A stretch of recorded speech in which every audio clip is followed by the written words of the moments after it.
لا تثق في البشر كثيرا، فإياك الاعتقاد بأن كلمة جميلة من أحدهم تفسر حبه لك، فالأغلبية يتحدثون بمزاجهم فقط، ولا تعامل البشر وكأنهم ثابتون ولا يتغيرون، فهناك من يجد غيرك ويغادر وكأنه لم يعرفك من قبل.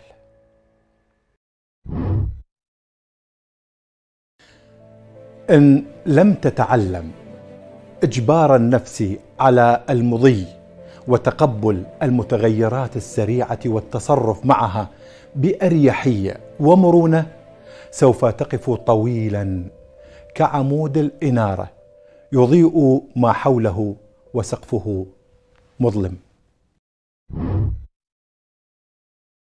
إذا لم تشعر بقيمتك في المكان الذي أنت فيه أو عند الشخص الذي تحبه، لا تكمل وأنت تملك خيار الرحيل، فلا تستنزف مشاعرك ونفسك وكرامتك بالمجان، لأنها ستتحول في المدى البعيد إلى ذكريات مؤلمة تحاصر أيامك وتسهم في تغيير مجرى حياتك.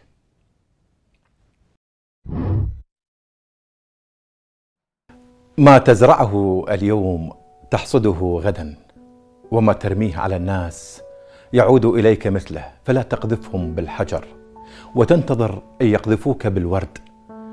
إن زرعت شوكا لن تحصد إلا الجراح والألم، وإن زرعت خيرا ستجني منه أطيب الثمر، فللدنيا قانون يسمى الدوران لا يتجاوزه أحد، وسيأتي يوم تزورك أفعالك فيه، فلا تتفاجأ منها.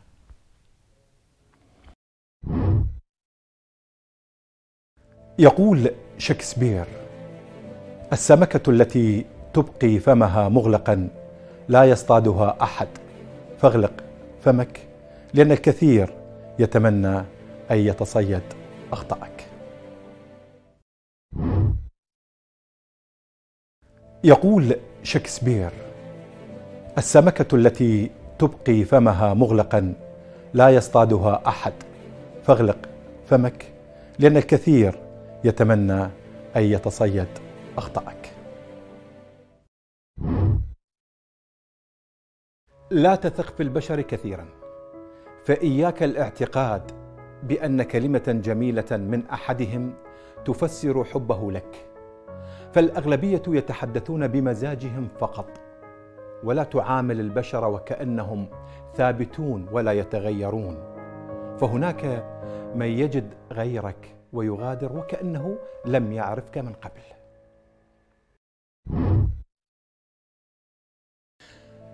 إن لم تتعلم إجبار النفس على المضي وتقبل المتغيرات السريعة والتصرف معها بأريحية ومرونة، سوف تقف طويلا كعمود الإنارة يضيء ما حوله وسقفه مظلم.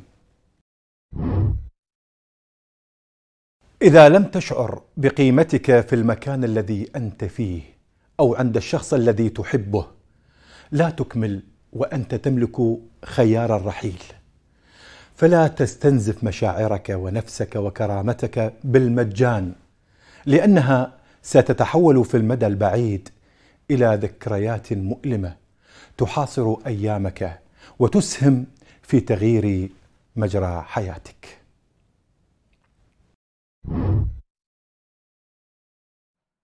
ما تزرعه اليوم تحصده غدا، وما ترميه على الناس يعود إليك مثله، فلا تقذفهم بالحجر وتنتظر أن يقذفوك بالورد.